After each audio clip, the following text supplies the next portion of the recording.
إله الكون تبقى نور من ضل وضاع أنت أسمى أنت أنقى. آدابته waxaa ka mid ah cadayga nabi maxamed oo af udgoona oo canuuftiisu dawo ahayd ayaa gurigiisa markuu soo galay calayhi salaatu wasalaam ayuu cadayan jiray labada qof rag iyo dumarba iyo qofka walaalka ah ee kugu garab tukanaya iyo qofka muslimka dhamaantiiba waa qof nadaafadana jecel udgoonku jecel iyo muslimku tahaaradu jecel waxa la wixii ur lahoo dhan qofka muslimkii uu ka soo horjeedaa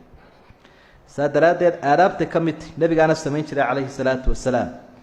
ka waran hadduu markuu yimaado ninkii soo taqsiimay oo jaadkii aad u soo cunay maanta beerigii iyo sigaarkiina soo shiday sangeerkii iyo buurigiina uu ku tuuray islaantiisu maxay kala kulmaysaa iyo ciyaalku dee waa inay afka marmarooriyaan markuu odaygu la hadlayo odaygu ilaa waxba ka soo kabacaya ya qolada jaadka cuntaa macnaha waxaanaynu uga jeednaa inay iska daysaan baynu doonaynaa iyo buuriga idan halkaasi waxay ka mid yihiin nasaaix dadka aan kala fogeyn karin isku soo dhaweynaya nasiixada waxaa ka mid a guriga in loogu dadaalo qur-aanka akhrintiisa siiba suuradda la idhaha suuratulbaqara innaga marka had iyo jeer casuumada la sameeyo ama gurya la dhisto ama meela la hagaajiyo wadaad baa loo yeedhaa waxaa la idhaha mijintaada soo qaado mawliidkaagana soo qaado soo maa mijinta aw hebelow soo qaado mawliidkana soo qaado mijintu dee meeshaba kuma jirto mawliidkuna ma jirin waktigii nabigaba calayhi salaatu wasalaam gadaal buu ahaa markuu nebi maxamed inoo jideeyey waxa weeye calayhi salaatu wasalaam in guriga lagu akhriyo suuratulbaqara xadiidkii saxiixa ah muslim ku jiray gurihiina xabaala ka dhigina buu nebigu leeyahy calayhi salaatu wasalaam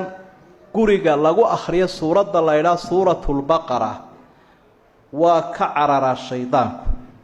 yafiru min albeyt aladii tuqra'u fiihi suuratu lbaqara guriga suuratulbaqara lagu akhriyo alboqra yidhahdaan soomaalidu magaciin ba yara bedel alboqra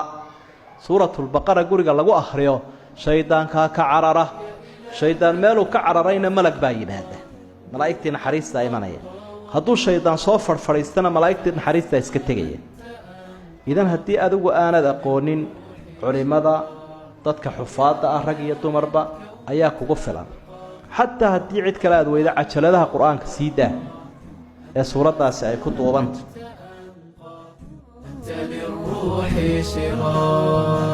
ربنا للقرب نسعى كي نكون كمن أطاع